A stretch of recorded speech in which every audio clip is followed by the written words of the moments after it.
con 20 kilillos de peso, los brazos cirreas como esqueleto y 1,80 m y de estatura 1,90 m. Alejandro el Potro Carbona. Pasamos a nuestro siguiente. Con sus buenos 100 kilos de peso, ¿no?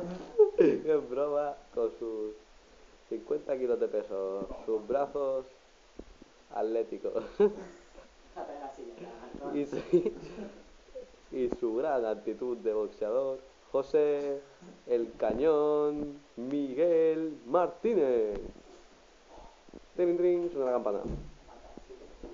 Va a empezar el combate. Alex aparte la silla por un duro golpe que se ha llevado antes.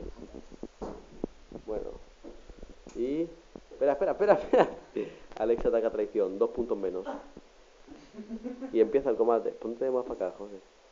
A ver, que os vea ya los dos así. 3, 2, 1, ¡va! José lanza una, lanza dos. José lanza. Alex lanza un gancho. Baja, arriba.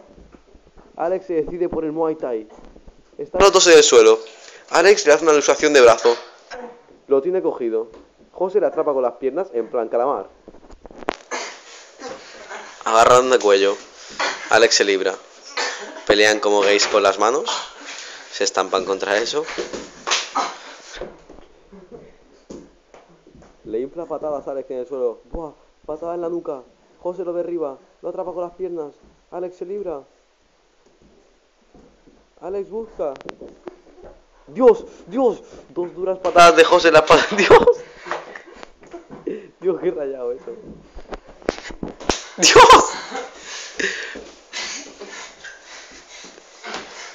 Vamos, estrangulamiento, golpea al suelo. Tómate.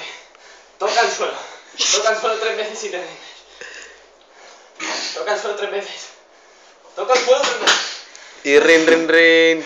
The winner is José. El ganador es Alex, el matao Carmona.